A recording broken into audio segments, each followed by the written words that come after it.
today I would like to welcome you here at the German Embassy. It's a great privilege and a great pleasure to have so many of you who came here tonight to join us for one of our climate talks. It's great to have you, and what we want to do in these climate talks is to share our ideas as far as climate protection, as far as international negotiations are concerned, and as far as the results and implications of the COP28 on energy are concerned. That's the main topic of our evening tonight. And not only that we have a great audience, you can see also in the first row we have some audiences here, so that's great. But we also have an excellent panel, because we have 4 climate envoys who flew in from Europe, will be with you tonight. That's the one of the first meetings they have today, and they will be staying here 2 days to have other talks with Chinese representatives, with organizations. So it's a good moment for you to get an insight in their thinking, and they want to share their ideas here. So we have climate envoys from Denmark, we have from France, we have from the Netherlands, and from Germany.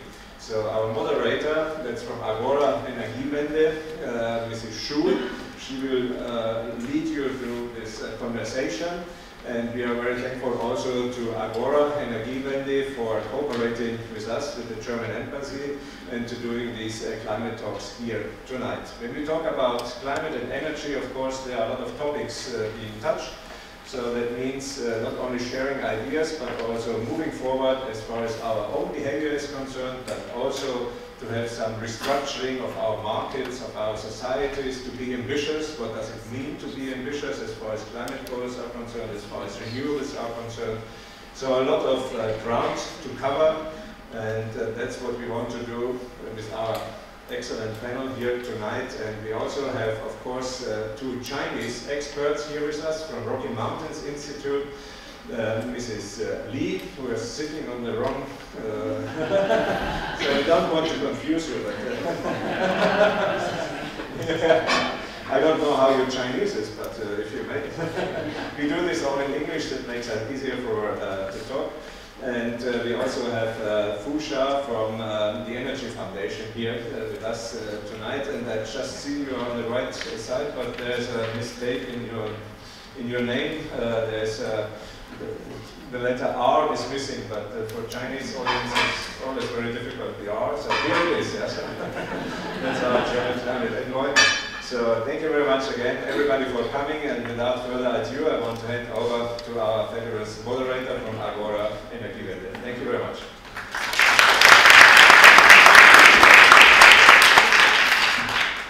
Thank you very much, Dr. Guangpia, for the introduction. And hello everyone, good afternoon. I hope you are as excited as I am about this discussion. I'm Zhou Yang. I work with Agora Energy Transition China Regional Transition. Today I will be the moderator of the panel. So since all the panelists were introduced, so I will save some time and jump directly into the panel discussions.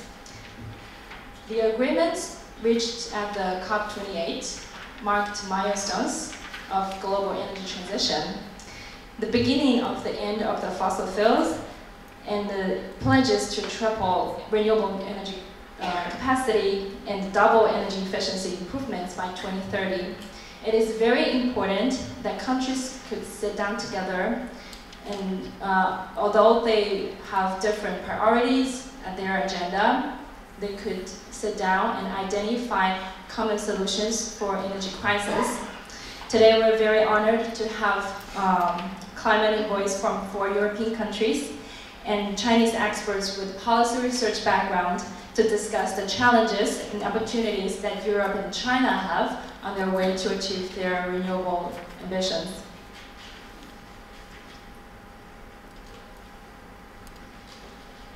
So I would like to start the first question with a focus on power. In the recent years, I believe you all noticed that Europe and China have experienced energy shortage due to different reasons. And in Europe, we saw the surge of power prices, and in China, several provinces suffered from severe power shortages during the summer. So there could be different reasons behind this crisis, internally, externally, or direct one or indirect ones. But when we look at the power sector itself, we will find that the complexity of the power system and its response to the rapid change in power mix could be the root reasons. And Denmark is one of the European countries with the highest renewable share, in particular for wind. Wind power accounts for more than 50% in Denmark power mix. And wind, bioenergy, and power and solar PV makes up to 83% of the power mix in Denmark. This put Denmark in the phase 4 of power system integration in IEA's study. My question is to Mr. Christensen. How do you see the barriers to further scale up renewables in Denmark, especially from the perspective of grid interconnection? Thank you very much for the question, and let me first of all say how thrilled I am to be here with you, and thank you for the German Embassy of hosting us, and also thank you for referencing the COP28 agreement to begin with. Denmark had the honor to be asked by the UAE to facilitate the global stocktake, and the outcome that you referenced, we facilitated it together with South Africa, and are very feel very proud about the outcome, which in paragraph 28 is really a menu for energy transition globally. It has both renewable energy, energy efficiency, transition away from fossil fuels, but also touches upon carbon capture and storage, nuclear, hydrogen, methane, and all the other elements that goes into a comprehensive energy planning and strategy. And we see that very much as a global set of targets that we all have to deliver on in our next NDCs. And I just wanted to start out with that. But to your question, what is not in that list is actually the question of grid and transmission capacity. And I think for all countries that are very fast increasing the share of renewables in their energy mix, the question of how to operate their energy system through a flexible grid where you can phase in more and more variable energy and in a way turn your energy system on its head so that you don't use fossil fuels as the base load, but you use the renewable energy as the base load, and then you can use the fossils as the variable that you turn up and down. It's a different way of conceiving of your energy system, but that's what we're trying to do in Denmark. Use the renewable energy as the base load, and the small remaining coal that we have and that we will phase out within the next few years as the intermittent energy source. The way we do it is by having a well-functioning spot market where we auction the renewable energy every day and we set the price every day. That's of course based on a system of predicting how much wind we will have. We have, in that sense, very strong data-based approach. And my advice to China would be to look into having a spot market-based energy pricing system together with your grid, because in that way you can make sure that the market functions efficiently. And of course it means that your grid has to be well integrated, but I think it is, and it will become so. And it also allows you then to balance the load across the country. And just to end with, the other thing that we've done, at least in Northern Europe, is that we have integrated the grid between all the neighboring countries so that we can distribute the renewable energy, but also other energy sources across us so that we can fill the demand where it is. And for example, from Denmark's side, when we have excess wind power, and many days we do, we sell the wind energy cheaply to Norway. They leave their water in their dams and use our energy instead. And then when we have a shortage of energy, we get hydro power from Norway instead. And we have that sort of exchange. Thank you very much for the answer. So Germany is the largest power importer of Denmark, and the volume has been growing since 2020 due to the high power price and the closure of the nuclear power plants. So Germany was hit harder and more directly by the energy crisis due to its high energy dependence on Russia. Despite that, we are happy to see that Germany still sticks to its climate ambition to phase out coal by 2030 and to achieve climate neutrality by 2045. So my question is to Mr. Gochessen. What are the legislative and practical challenges that German power sector faces? Thank you for the question, but let me also first say that I'm very pleased to see this full room here, because that's also part of a new policy approach the foreign ministry in Germany undertakes to put climate more central in our foreign policy. And one of the elements is to select key embassies to become a so-called climate-focused embassy or whatever it is translated correctly in English. And Beijing is certainly one of those, and encourage the embassies and the ambassadors to do regular outreach activities like climate talks. The climate talks is a model which has been invented 10 years ago by one single attaché in Cairo, and he said he did that for many years, but it was not lived up by many other embassies, and now we said we have to roll that out. And so I'm very glad to see that this concept is working, and it was my idea to say, okay, having my colleagues here with me tonight, it should be good also to demonstrate that we as Europeans are working together on climate, and we are also working together with China on climate, and that's why we are here, and to demonstrate that. So coming to your question and complementing what Thomas already has said, also to my disappointment a little bit, grids have not been taken up by the decision of Dubai, although it is more and more becoming a really political issue. You can see that whenever you talk with countries, they say, oh yes, renewables is great, and we do that, but we are not able to manage that. And that's true for countries like Kenya, it's true for countries like China, it's true for countries like small island states. Every size of countries, wherever you go, you hear the same point. What about the grid, how to manage the fluctuating renewable energies? I'm glad to say that Germany, still a heavily industrialized country, also has meanwhile more than 50% of its electricity production coming from renewable energies, and wind is the single most biggest energy provider. We have last week closed down 8 coal-fired power plants, although we were very dependent on it, and we have let them running a little bit longer because of the impacts of the Russian war of aggression against Ukraine and our dependency on Russian gas. Gas from Russia is completely out of the German energy system meanwhile, and we were able to manage and still increase renewable energies in Germany. And when it comes to the integration, the spot market is one important element. The other element, which Thomas also mentioned, is the integration in other grid markets, but I think we also need to look at how we manage the demand.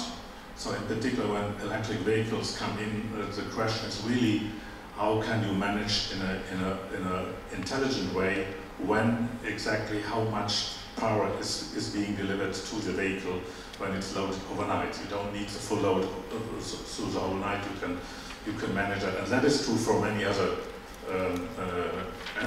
energy consumers which you can use. You have to think about also perhaps in adding more storage capacities. Batteries are becoming cheaper, and batteries for short-term storage may play a bigger role also in stabilizing the energy system. And of course, you need to have a full functioning energy market. And that is something what I read about China, where there's still room for improvement in order to really allow a full integration of the various provincial or state or provincial grids to be better connected and better working with each other in order to avoid to be dependent on coal any longer. Thank you very much for your answer. And as the largest coal consumer in the largest renewable market, China has been playing a significant role in the global energy transition. And as Mr. Christensen mentioned, the importance of the interconnection of grid, and also what Mr. Christensen mentioned, the demand side management. I have a question to Ms. Li Ting. Could you please talk about how China could better handle the flexible demand from the grid side? It's on. Okay. Thank you, moderator, for the question, and thank you all. And it's a great pleasure to be here. It's wonderful to see this setting, this discussion here at the beginning of 2024 here in Beijing. And you probably recall that this is actually exactly the 10th year of China's announcement of its second climate targets, which is the Peking targets, which was announced about 10 years ago in 2014, right? And we have been all witnessed the rapid progress in China and also globally of the low carbon decarbonization progress. And also, like the moderator has just mentioned that the most significant transition that happened here in China is the fast renewable growth. And we all know that China's total installed power capacity grew by 54 since the end of 2018, that is 5 years ago, with 76% coming from non-fossil generation. So that's a big number. And last year, it is the first time that zero carbon generation overtook fossil fuel for the first time in history. So this is all celebratable. But we all know that China's power sector so far is still quite fossil dominating. So the fossil generators still contribute to about 2/3 of the total generation in the past few years. So how can we ensure that renewable continue to grow fast and to better integrate it into the power system? So I will see that, like you just mentioned, the biggest challenge, but also probably the opportunity, is to continue to try to improve flexibility needs. So more renewable means more fluctuation and more needs for flexibility. If we cannot handle this issue, so we cannot integrate it more renewable, that is that simple. And in other words, in fact, currently, if you look at China's power system, the lack of the system flexibility became a major hurdle, a major barrier for continual fast growth of intermediate renewable deployment. And what makes the flexibility topic even more critical is that it is actually related to coal power. Because as you probably know that many new approved coal power that happened in the past few years is actually planned to provide the flexibility needs at various provinces, even the renewable rich provinces in China like Qinghai. So if we continue this approach, obviously will slow down the energy transition pace here in China. So as you probably have heard that last year in June, the National Energy Administration, NEA, they published the kind of a blue paper on new power system development. That is one of the leading documents. And it's also emphasized the development of flexibility resources across like supply, like network, like demand, like storage side. That is all the different perspectives that can help handle the issue. So I will just mention one thing to highlight one thing that we, my organization and also our team has been continue with various partners to continue to work with. For example, we have finalized a summary of the technical potential of key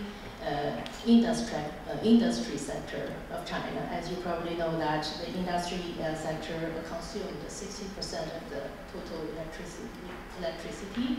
So how to explore and increase the zero carbon flexibility resource from the demand side, that is probably, as we can see, that is probably a huge potential to continue to work with. And from our very initial assessment, we found out that 7 major industries in China could achieve over 20% of demand response capability, and continue developing industrial demand side flexibility will reduce 3% to 10% of annual peak load and decrease 40 to 130 gigawatts of new coal power investment. So that is why this saying is related to the whole power system and also related to the coal power. So we will see that this is a good potential, this is a good kind of trajectory, but obviously we need some more things to continue to explore and work on it. Thank you. Thank you very much, Ms. Li. So as mentioned by the panelists just now, storage technologies are the key solutions to unlock the flexibility potential of the variable renewables. My next question is about storage technologies. The Dutch government released its strategy on hydrogen in 2020, planning 3 phases to scale up electrolyzer capacity to 500 megawatt by 2025 and to 4 gigawatt by 2030. My question is to climate envoy of the Netherlands, Mr. Palmer, is how do you see the role of hydrogen in energy storage in your country? Thank you very much. It's wonderful to be here with you, and with 4 envoys, we'll be 5 tomorrow, and that's because China is an important partner on global climate action, and we want to underline that and show the commitment from our side and find ways how to move forward. But to go into your question on hydrogen, it's a form of storage indeed of energy, but it's also an energy supply. We are phasing out of gas. The Netherlands have the biggest gas fields in Europe.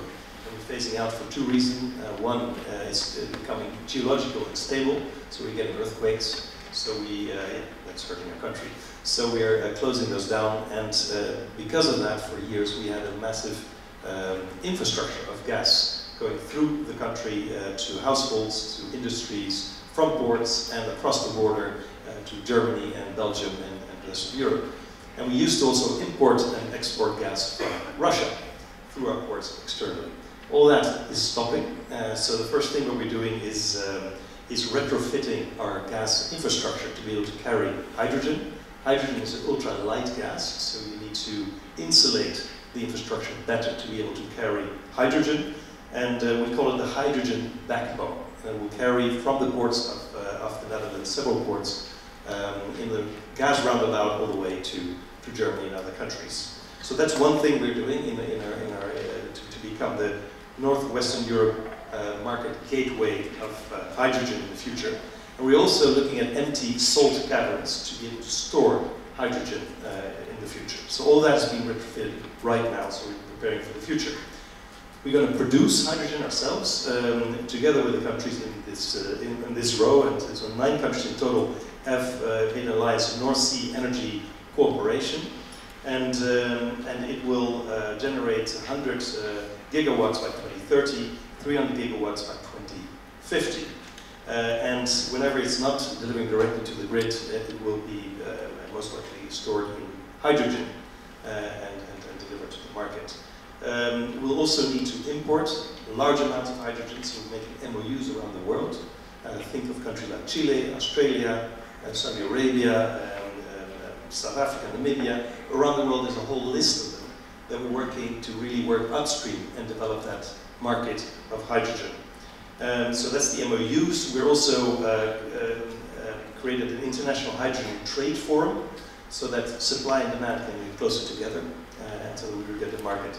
And of course with Germany took the lead in creating H2 Global, which is a facility to also guarantee offtake price, etc. So in a couple of weeks we'll have the World Hydrogen Summit in the Harbour Rotterdam.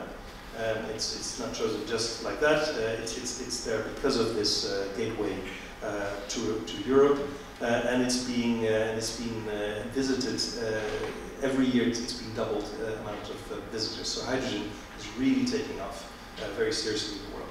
Now, China has an important role to play. Most electrolyzers are made here in China, so the R&D happening, bringing the price down for electrolyzers is incredibly important to make the hydrogen market viable in the future. I'll leave it at that. Thank you. Thank you very much, Mr. Palmer. So like Mr. Palmer mentioned, China is a strong player in this field too. Like the other European countries, China also releases hydrogen development plan. This plan covers from 2021 to 2035.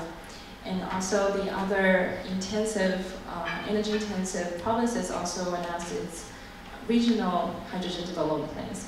So regarding China, I would like to invite Ms. Li Ting to talk about how do you see the role of hydrogen in China's energy transition. Thank you. I just very much agree with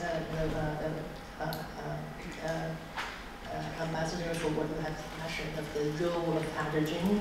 And actually, I think many people, if not everyone, agree that if we are aiming at a zero carbon economy, then hydrogen is indispensable.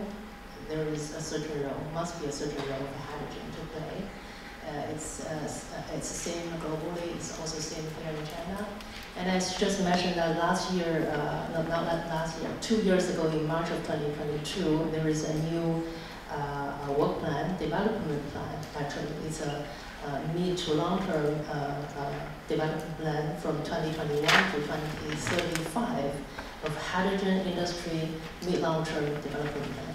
So after that release, I think you can witness that in just 2 years, China has, the green hydrogen has dropped into a new time, a new era. And like you mentioned, many governments are actively following up by launching hydrogen special plans and adding green hydrogen and various hydrogen utilization incentives into their policy plans. You can see almost more than 20 provinces has now published various regulations and also work plan, which is also leads to the many on-the-ground pilot projects and implementations. Let's just mention a few numbers, and probably we have all heard about. Is by the end of 2023, which is last year, it is about 4 million tons annual green hydrogen production projects has been announced, but some are not fully into implementation. But this number for me has far surpassed the original targets, the original quantity targets in the mid-long-term work plan, which is 100,000 to 200,000 tons per year targets. So you can see how many times bigger the current on the ground progress has been delivered. And in the meantime, now the number shows that China here we have 12,682. That is very specific numbers of hydrogen fuel cell stock, and also 397. That is nearly 400 hydrogen gas filling station. So with all these the numbers, if you look at only the numbers, it's all leading the top, top of the world by scale and growth rate. So, like many has been mentioned that given the renewables or even electricity has a certain kind of limitation on serving as sometimes as clean energy, sometimes as feedstock, and we all know that green hydrogen is going to play a certain role, especially in a few very typical applications such as heavy industry, long-distance, heavy-duty transportation, etc. And from what we have calculated, this will contribute to 40% to 50% of the total energy in the feedstock supply, but not now, but in 2060. So it is, when we achieve the carbon neutrality scenario. So targeting at this, this scenario, by 2060, so which is along with China's climate targets. But we will need at least 100 million tons of green hydrogen annually, annual production. So that is a big number. I will ignore the current number, but if you combine it is a good trajectory, it is a critical role to play, but it's a long way to go until that we can really commercially scale up the green hydrogen, both production and utilization. Thank you. Thank you very much, Ms. Lee. So my next question is regarding energy efficiency. When we look at the energy efficiency targets reached at the COP28, we realize that China is one of the parties which signed the agreement. However, China still made impressive progress in advancing its energy efficiency. According to IEA, China and France are the two of the 5 G20 countries who managed to sustain an average of 4% or more of energy intensity growth over a 5-year period. So my question is to Ms. Fushan. How do you see the challenges that China has regarding increasing its energy efficiency? Yeah, so as you just mentioned, China already made a very huge progress in improving our efficiency since the 11th five-year plan. So after that, because you know, since the low-hanging fruit is becoming less and less, so that will make the things difficult. So previously, once we're talking about the energy efficiency, we mainly focusing on single enterprises. So we see what would be the low-hanging fruit or what would be the areas to improve efficiency within the enterprises. But now that kind of potential became less and less. So we need to consider the energy efficiency in a more systematic way. So for example, we need to consider the industry synthesis. So for example, to try to combine the iron skills enterprise together with a chemistry industry, for example. So one byproduct of one enterprise might be one feedstock of another one. So in this regard, actually we can see the entire systematic efficiency. But in doing so, obviously there might be a lot of barriers. So how to balance the byproduct, the production, and with the feedstock needs of another enterprises, whether we have the necessary infrastructure, for example, between the two enterprises. And also there might be other barriers. So like once we need to once we need to build a new enterprises to do this kind of things. So usually we have a benchmark, or we have an entry level for the rebuilt enterprises. So once the scale is not big enough, maybe we will not approve it. So this kind of things might be the barriers for further scaling up the efficiency. And also another barriers or challenges that to the use of new technologies. So according to the analysis, we can find out utilization of the digitalization in the traditional industry may have additional 20 to 30% potential for improving energy efficiency. But applying these new technologies actually will need we need to find a new commercial model, new technology solution, and also some kind of standards are missing. So this kind of things may become another round of challenge for further scaling up the energy efficiency. And also, I think the incentive might be another issue, because previously within the 14th five-year plan, so for per tons of energy saving, we have around 300 RMB for price. So which means that you save energy and you can gain money. But now, because of the financial circumstance, so it will be difficult for the government to further provide such kind of subsidy. So for the solutions for the energy efficiency, so maybe some kind of technological solutions, you cannot earn money immediately. But without the subsidy, so it will become difficult. So that might be some kind of example. Thank you. Thank you very much, Ms. Fushan. Now I would also like to propose the same questions to the climate envoys from France and the Netherlands. Could we start from Mr. Kevin Macron, please? Thank you very much, and thank you, Germany, for bringing us today and with such a great setting. It's my first mission, not as a special envoy, but as took over a climate ambassador post a couple of weeks ago. And I'm very happy it's here in China for this first mission and in a European setting. I think that's very important, also because we're here to show that we want to engage in further cooperation with Chinese authorities. I'm very happy you referenced the COP28, obviously, on energy efficiency and this great target that we want to achieve on doubling the efficiency, and especially because it shows now it's a central piece in the fight against climate change. And I don't think energy efficiency was highlighted and was one of the main topics when we were addressing these challenges before. And we have completely changed our mind, I think, on energy efficiency, and obviously I will go a little bit later to speak about that. The war in Ukraine was a game changer to this respect.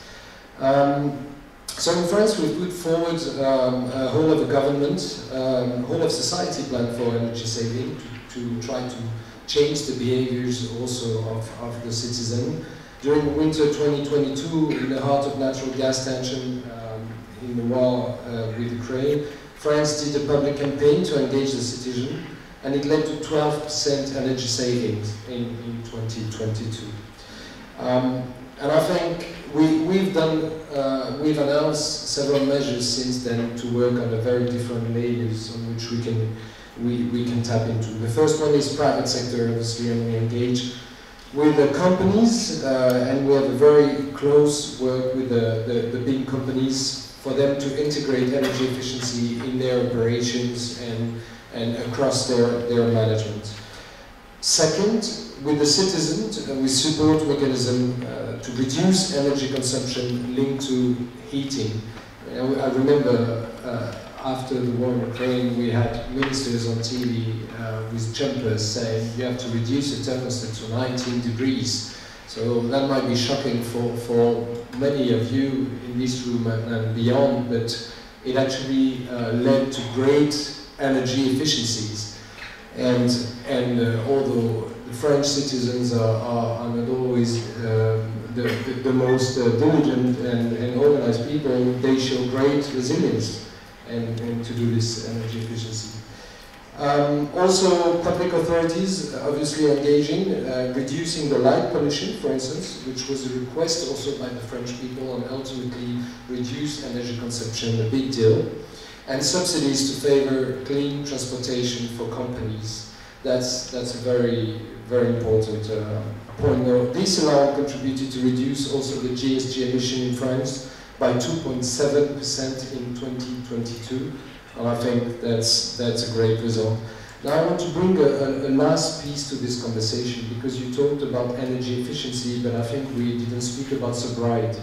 And what I tapped into with and mentioned with the 19 degrees of the thermostat is that energy efficiency is one thing, and you can do it through technologies, but the behaviors of the citizen is very important as well. And you can make sure that first, there is no magic to energy, so you can use it in a very efficient manner, but you can be cognizant also of the cost of energy, generally speaking, its price for the society, and use it in a sober manner. And I think that's a very important element. I know the understanding is not uniform across countries and to all our citizens, but I think it's something in the future that we will have to integrate as well. Thank you. Thank you very much for your answer. It looks like we still have some low-hanging fruit out there from the individuals. So I would like to ask Mr. Palmer, what are the challenges for Netherlands to increase its energy efficiency? First of all, indeed, it is low-hanging fruit. Tripling renewable energy sounds forward-going, but it will need a lot of investments and infrastructure challenges, etc. But if you look at energy efficiency, that's something we can do quite fast, and doubling energy efficiency target, therefore, is an important milestone to put real attention to it. And it's good for the economy, you're efficient, you save costs, and it's good for the planet, so it's a no-brainer in some sense. In the Netherlands, what we've done to promote it is to, besides having good campaigns like you have to bring awareness to citizens and businesses, is to, by law, oblige all companies that can implement energy savings with a return within 5 years to pass them through. And we're checking them and we're making sure that they implement them. It's cost saving. It's just an effort up front that will save you money and will save energy on a country level. So that's by law. And the second thing what we do is we give subsidies for those projects that take a longer return of investment, so longer than 5 years. There we work with the industry to find solutions that we support them. And every country in the EU has a different approach. We learn from each other a mosaic of solutions going forward, and we would love to share therefore those ideas also with China. The challenges are actually very much linked to efficiencies, also about the goods, getting the right energy in the right place, and it's using the right technology. It's having the workforce skilled to actually insulate most homes, also to bring through new technological innovations to businesses, but also a big challenge is a very, very big group of smaller enterprises that don't have the capacity, the finance, or the knowledge to be able to pass through efficiency targets. So we need to find ways how to work with them going forward. We're exchanging globally, for instance, with China also on cities. How do we create standards for energy efficiency? What have we learned in Europe? How can we pass them through to Chinese cities? I know that China is working very much on a decentralized basis on how to develop standards, and then to see how you can scale that up to the national level. And what Kevin just said, the French climate envoy, that consumer behavior is very important. China's continental climate, I would compare it to the US where I studied. In the US I had to go in the winter, I had to bring a t-shirt because inside was too hot. And in the summer it was so cold because the air conditioner had to bring a sweater. So right-sizing your behavior, and I heard the same thing is here in China, is a great energy saver going forward. Thank you. Thank you very much. I'm from the south, so I've been very angry for not having district heating in my hometown, but now I feel much better. Okay. The last COP marked the beginning of the end of fossil fuels. Germany adopted its coal phase-out plan in 2019 and passed its coal phase-out law in 2020. We've seen that it's not an easy time for Germany in the past few years due to the impact of the pandemic and also the energy crisis. But still, we are happy to see that the tendering process of the coal phase-out plan went smoothly, and the last round of bidding was completed last August. Besides coal, natural gas accounts for 25% of Germany's primary energy consumption, and oil for 35%. My question is to Mr. Gochasen. How do you see the role of fossil fuels in the CCUS in the future energy system of Germany?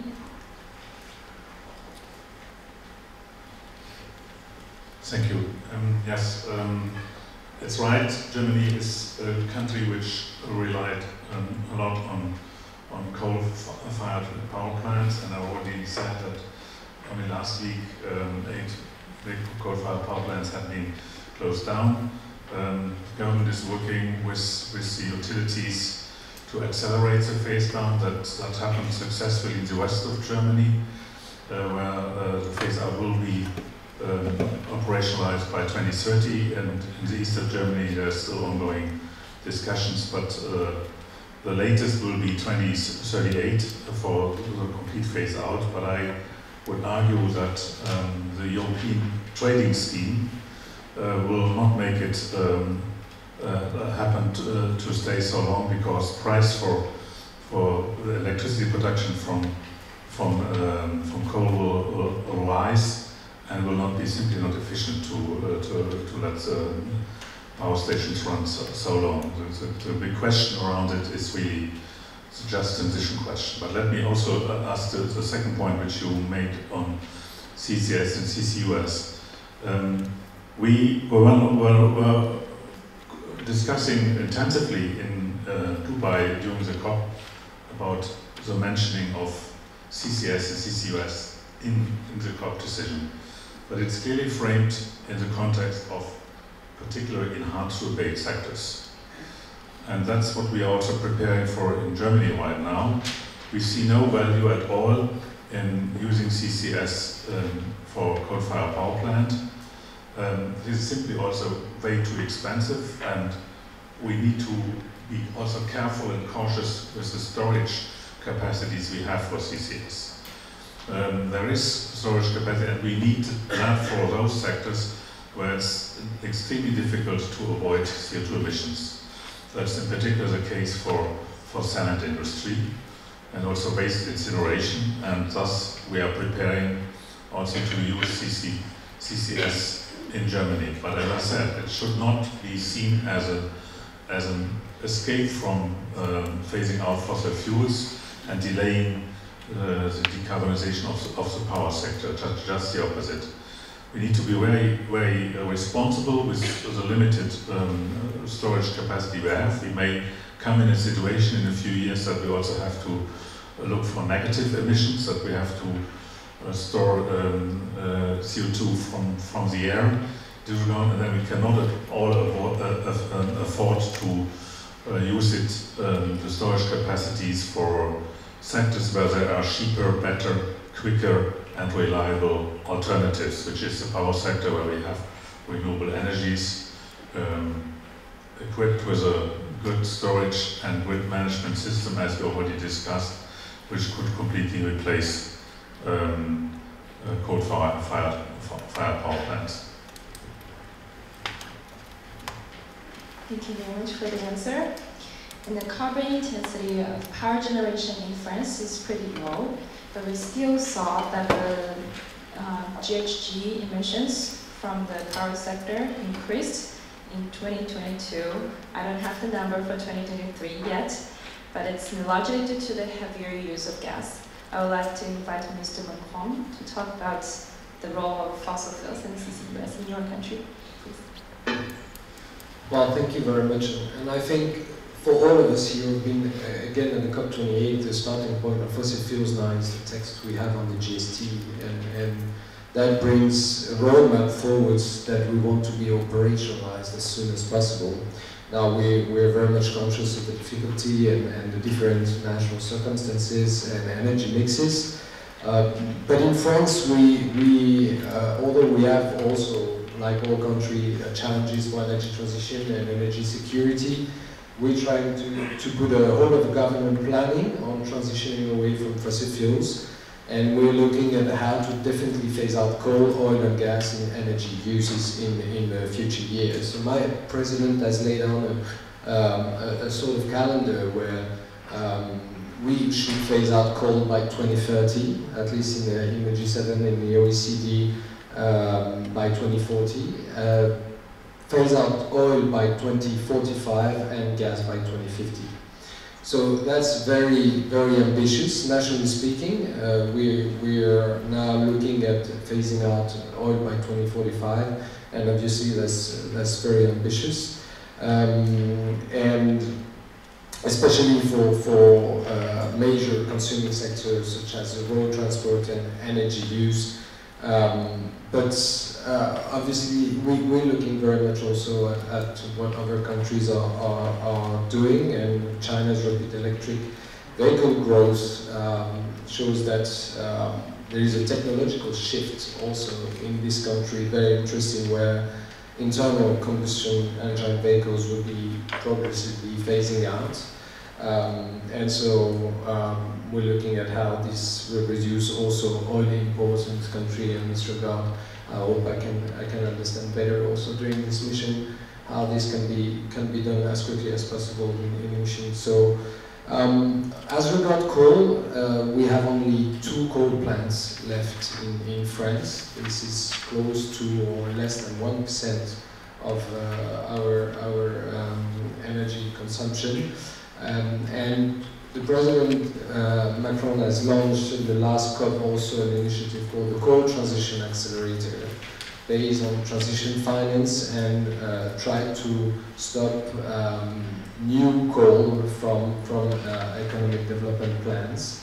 I think that's a very important factor, but also work on transition finance, because we're all very conscious that the economic development of countries based on times of this energy are very important, and it's a matter of just transition as well. That needs to be very well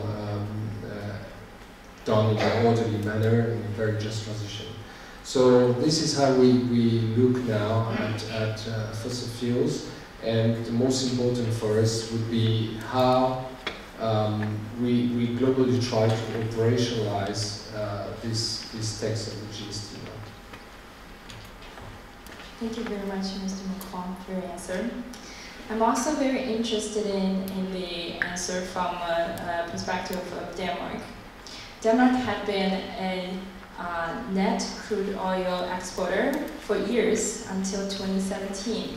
And now its crude oil imports are still growing. Can I invite Mr. Christensen to speak about the role of fossil fuels and CCUS in your country?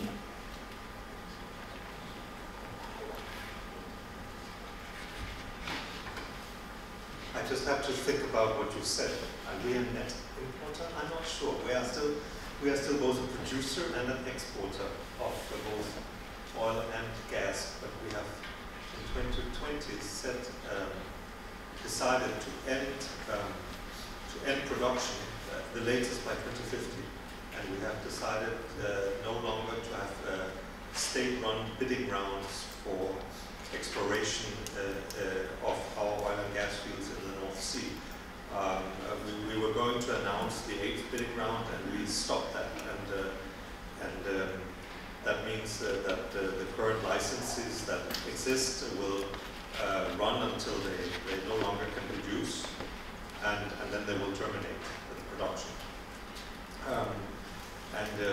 That was a major step for us. We have been having large revenues from oil and gas production since the 1970s, since we started to explore.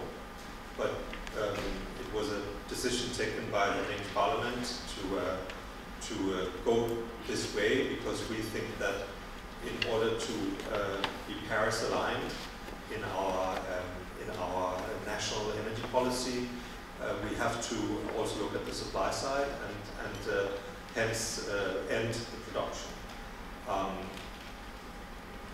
Of interest, and I know my colleagues here, they will laugh at me, but of interest here is that we then got a mandate from the Danish Parliament to take the global initiative, the so-called Beyond Oil and Gas Alliance, which is a coalition of first mover countries that all have set end dates to oil and gas production, or have said that they want to align their production with the Paris Agreement and with the 1.5-degree target.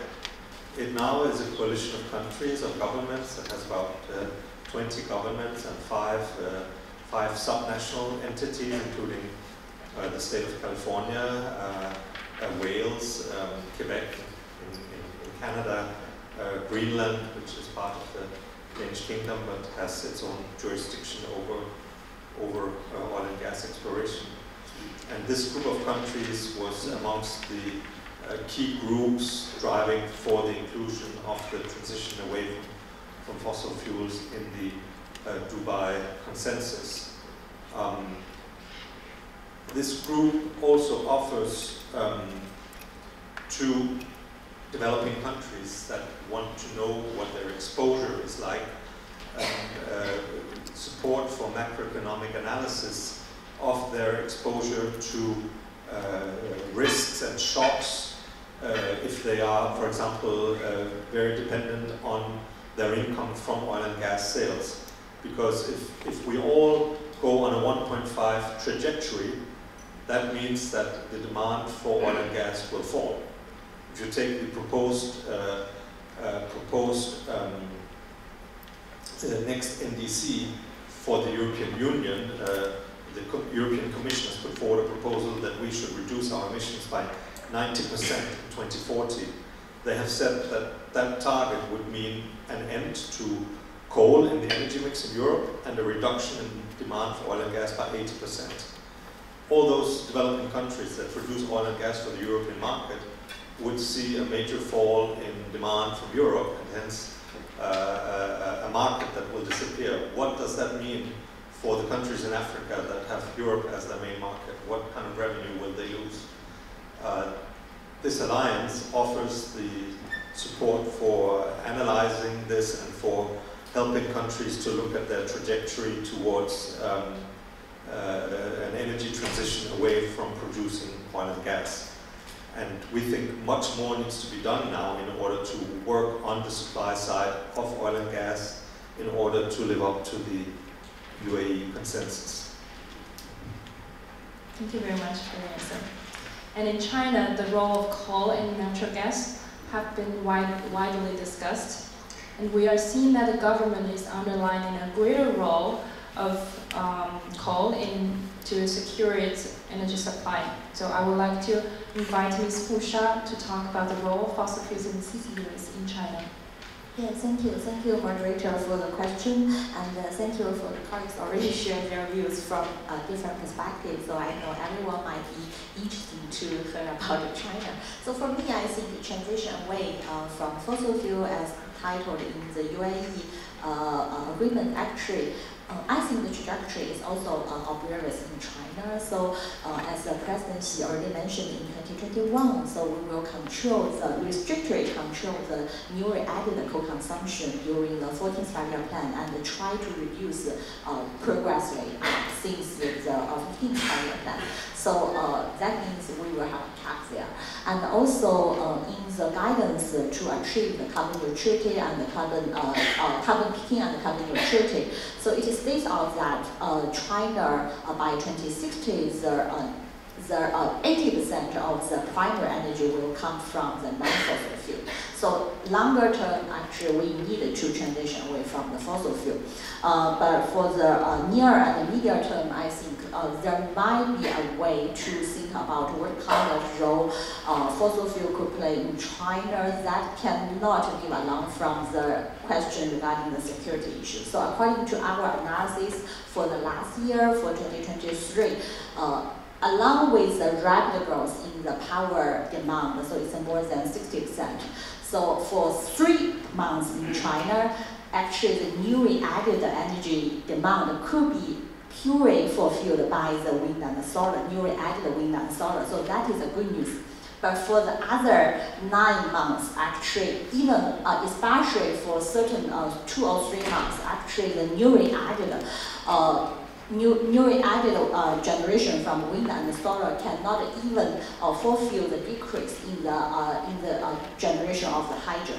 So which means that the pure more than 100 of the pure newly added power demand could be needed to be fulfilled by the fuel, by the coal. So which means that the coal does not only play a role in providing the general energy demand, but play a even more important role in balance the seasonal flexibility. So you know, most of the existing storage technologies, they could only fulfill to address the daily ones. So, but how to address the dynamic seasonal flexibility, we do not have yet very good solutions. So in this regard, once we could have some kind of alternatives.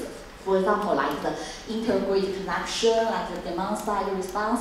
But for the seasonal ones, actually we still need a solution. So once this kind of questions could be solved, so we can see, yeah, we can be confident to transition away from coal. Otherwise, that would be difficult for the policy makers to make the decision. And in addition to the CCUS, I think, as I mentioned, so for if we're looking at the longer term for 2060 or 2050, we have already very limited fossil fuel. So I think I agree with the German colleagues just mentioned. I think CCUS needed to play a role in the hydro-abated industries. And also CCUS might also play a very important role in in generation the negative emission, because for we still have some certain remaining emission from non-fossil fuel, for example the methane or NO2 emissions from agriculture. Sorry. And so in this regard, I think BECS might play a role, and biomass plus CCS will play a role to provide the negative emissions. Thank you. Thank you, Ms. Fusha. And next, I would like to tap a little bit on nuclear energy. France has the second largest nuclear fleet after the United States. Nuclear supplied 65% of French power, and the discussions are still going on whether to build more reactors. And my question is to Mr. Macron. How do you see the role of nuclear in reaching climate targets? Well, thank you very much. And there it's a little bit like energy efficiency. I think these last 2 years we've seen nuclear really back on the international scene to help us also fight against climate change. And along the development of renewables is one of the only paths to reconcile the need to reduce emissions, to create jobs, and to boost energy security. So my President Emmanuel Macron reaffirmed the importance of nuclear energy for our energy sovereignty, and especially to move away from fossil fuels and achieve our climate objectives. And you can see that because also more and more countries are conscious of this, and on the 20th of March there was a great summit, the Nuclear Energy Summit, organized jointly by Belgium and the IEA in Brussels. And it follows from the COP28 meeting on civil nuclear power, which 22 heads of states have participated and governments, and they announced their intention to triple the world's nuclear power capacity by 2050. And so this summit, it brought leaders from 34 countries, along with the EU, and their wish is to fully unlock the potential of nuclear energy. Now, we know that worldwide the electricity will account for a major share in 2050 compared to 20% today. And without a strong contribution from the nuclear power, it will be very difficult to achieve carbon neutrality. And obviously more expensive, as every gigawatt of nuclear power not built will require 3.5 gigawatts of construction from other sources, with an increased demand for critical materials. So that's also an aspect we should not forget. And obviously there are nuclear safety to it, and nuclear is an energy that has to be carefully handled with. And we're very glad that we've done quite a lot of work with China in this field, and we have had great nuclear cooperation in terms of nuclear safety with China, and I think there is more to develop in the future also in this regard. Thank you. Thank you very much. Probably you know that you will know the next panelist I will ask about the same question. As a neighboring country, Germany holds a totally different opinions on nuclear. Last April, the very last 3 nuclear plants were shut down in Germany. So, Mr. Professor, would you please share your perspective, please? Yeah, thank you. First of all, we did not participate in this great summit on the 20th of March, not surprisingly. We respect fully decisions of other countries to engage in nuclear power, and we have a good way in international negotiations, and also in the collaboration with our close friend France also to work through that. So that's not really an issue, but let me say why we don't believe that also from a climate perspective nuclear is an answer. So first of all, it takes a long time really to increase the capacity of nuclear power. You can see that in all the cases I know in Europe and North America. I know it's quicker in China, but I'm not in the details about how and why this is quicker in China. I guess some of the regulations are not similar to the regulations we would take in Europe, including in France. So therefore it's not a quick solution, and we need to reduce emissions very quickly. It's not sufficient to be climate neutral in 2050. We also need to reduce the integral from now until 2040. So the whole budget needs to be reduced. Every single ton of CO2 which is not released in the atmosphere counts. So therefore it's important to be quick. The second point is a cost, and Franz mentioned that already. The costs for new nuclear power plants are enormous, and we're not talking about the German experience. I'm only can refer to the experience in UK, in Finland, in France, in Canada, where the costs have been rising tremendously, 3 times, 4 times, 5 times. And I'm not sure whether this money is really invested in the most efficient way. So we are not convinced about it. And then in the end, we need to see that the overall capacity of nuclear power, even if we triple it, it will be very limited and will not be sufficient by far to bring us on a safe way to 1.5 degrees. So therefore, it is, besides all the other arguments about safety and waste, which are the key arguments in Germany, we don't believe it's a quick solution. But as I said, we're not arguing with our close friends from France about that. So we have a way to work together, although we have fundamental disagreement in this question. Thank you very much. And China has an ambitious nuclear power development plan too. And China's nuclear capacity has been growing steadily. I would like to invite Ms. Fusha to talk about the role of nuclear power in China toward carbon neutrality. Yeah, so thank you for the question. So I think not like the French or German colleagues, my view here actually is only personal, so not represent the government perspective. But my feeling is that for China, according to the analysis I read, so the attitude for Chinese government is that we will not enlarge nuclear in a very fast way, but we will keep the technology option open. So which means that nuclear might be still play a role in helping China to achieving its carbon neutrality goal, but the percentage will not be that large.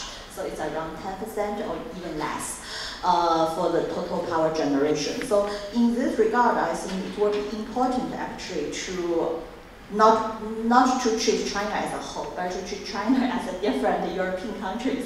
The different provinces might be treated as different European countries. For some provinces, they do have the need to further develop the nuclear maybe.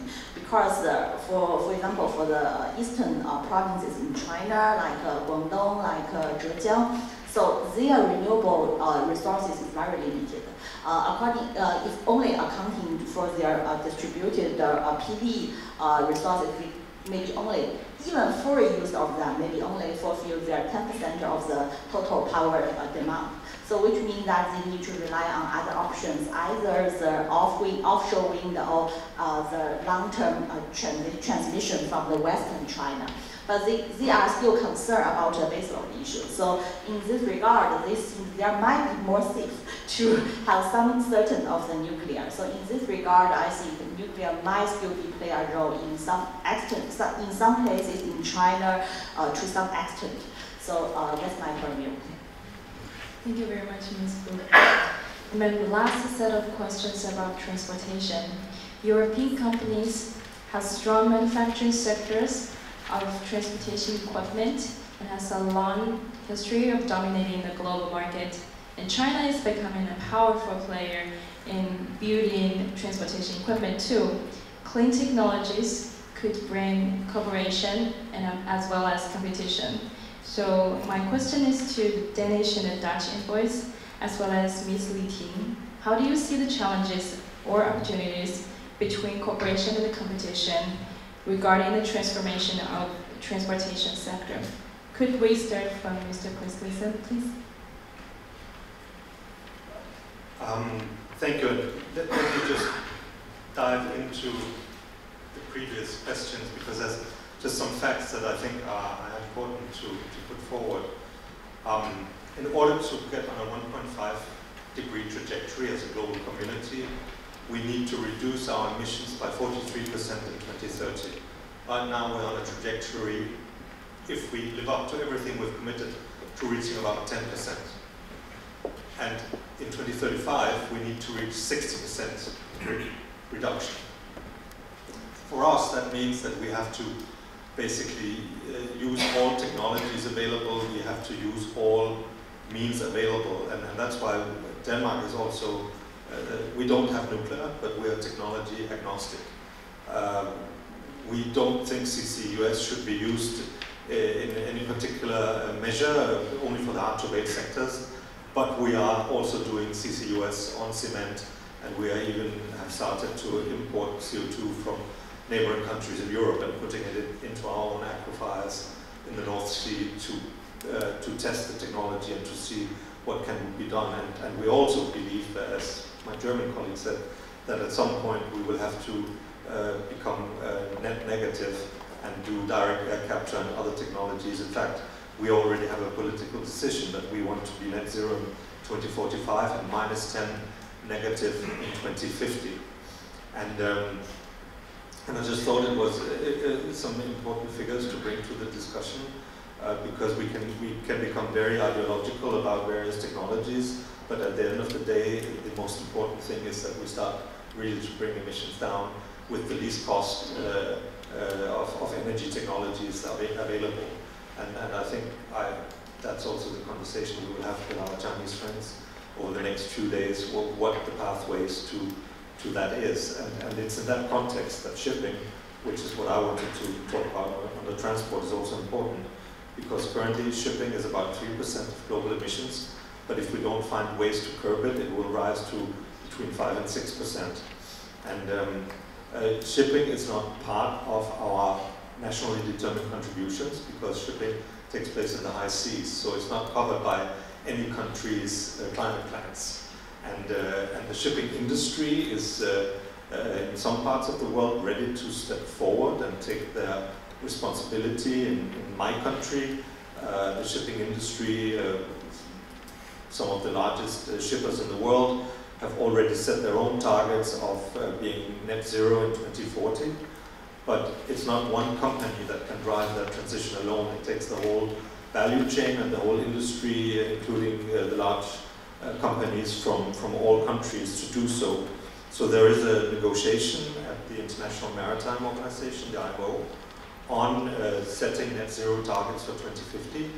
A preliminary agreement was reached last year, but the incentives and the means of doing this are still being discussed, and we do hope that Europe, China, other major shippers can find agreement going forward. There's a European proposal on the table that we think is fairly balanced and also includes some incentives. We have to look at how we can support developing countries so that no country feels left behind. And there is also a discussion about how a levy on shipping, a tax, might be able to compensate developing countries for damages done by the shipping sector. But I think all of this means that we have to ramp up the international cooperation, and that also between Europe and China we should find ways of agreeing on how to transition shipping so that they become part of the solution and not part of the problem. Thank you. Thank you very much. Due to time limits, I'm very sorry to let our panelists know that we have to close this panel and move to the Q&A session. I know it's pretty hard to be both a nice moderator and a good timekeeper. I'm very sorry about that, but now we open the floor to the questions from the audience. Please ask one question, introduce yourself and name who you'd like to answer. Thank you. It's my honor to make a question. Today, CO2 concentration is 420 ppm free. So my question is, the CO2 concentration rising quickly, roughly 2 ppm per year. So my question is, do you have any ideas of CO2 concentrations management? Which CO2 concentrations is okay for you? And are you sure your ideas, such as energy transitions and CCUS, traditional CCUS, can get you targets? Thank you. Which for all persons. So we'll pick just one or two panelists here.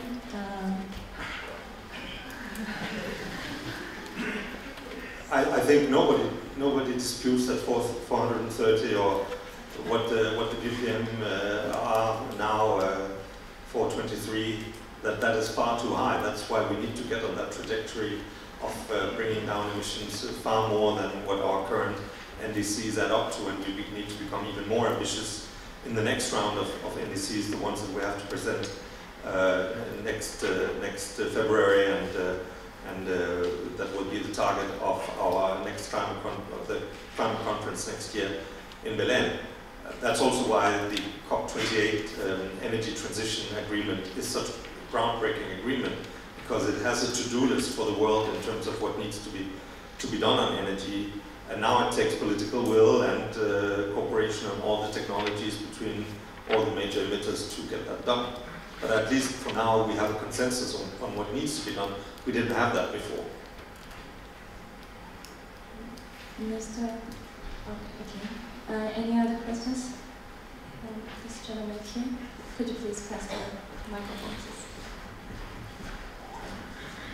Hi, my name is Robert Early from SCS Global Services. We're a certification body. I didn't hear much about bioeconomy today. I was just wondering, has biomass run its course? Is it pretty much where it's going to be for the rest of history? Or do you see opportunities for expansion, either on biomass for electricity, heat, or biofuels? And I would direct my question maybe to Mr. Christensen, because I went to Copenhagen and I went to Novozymes, so I saw it there. And also to maybe the team. Definitely in the Danish energy mix, biomass and biological fuels do play a critical role. We collect the manure from our livestock, and we use it as a fuel and as a gas, as a natural gas, as a biogas. And we also use wood pellets in our incineration instead of coal. So that does play a significant role with us. I think the biofuel discussion is not something that we're too big on. It's true that Novozymes has done a lot of research and investments in that field, but I think they have been looking for other uses for the enzymes lately. It's not a big topic, and we have fairly strict European regulation when it comes to biofuels and the use of food and feedstock as a fuel, which is not something we are very keen about. Mr. Maybe two more words on that. So first of all, of course, there is a competition with the production of food, which is something which has to be taken very seriously, in particular when you talk to developing countries. And secondly, I think we also need to address the big other crisis, planetary crisis, which is biodiversity loss. So I would say there is a role for biofuels and bioenergy, but it's limited. You cannot expand it in the same way as you can expand other sources of renewable energy. So that's maybe why widely so it didn't play a big role here. But for some areas in particular, on a limited scale, it will continue to play a role. Maybe it will play a role also for transportation, in particular when I look to airplanes. Thank you. Ms. Lipi, can we pass this mic? Thank you. Just very quickly, because this is really a good question. You know, as you know that biomass, bioenergy, sustainable air fuel, and also green hydrogen, as I just mentioned, and also methanol or ammonia. All these innovative energy alternatives are growing very fast, both from technology route, from the market scale up, from commercial business model, are developing very fast here in China. You heard it's all very important topic. For biomass, where it's important, as Ambassador has just mentioned, it is closely related to the rural area, to the methane control, for example. That is really one of the significant part of the greenhouse gases emission control, right? And also for the sustainable air fuel, that is one of the areas of the long distance travel. We don't have electricity, solution for our air transportation, and also not for the shipping. For shipping, aviation, maybe we have to rely on biomass, bioenergy, biofuel to be and other green alternatives as a solution. And that is why it is very critical. And this is closely not linked to the percentage of the emission, but also linked to all the innovative energies that is going to be available to the market to us. Thank you. Thank you very much. And I'm very sorry that we don't have enough time for more questions, but we will have some time afterwards during the reception for more discussions. So then I would like to invite Dr. Stefan Kopler to wrap up the event. Dr. Kopler, the floor is yours. Okay, thank you very much. Yeah, very sorry that we ran out of time, but as our moderator said, we have time again. The residence of our ambassador, who is inviting you to come to his residence and to talk to each other, to exchange your ideas. And I think now we need a big hand of applause for this wonderful panel.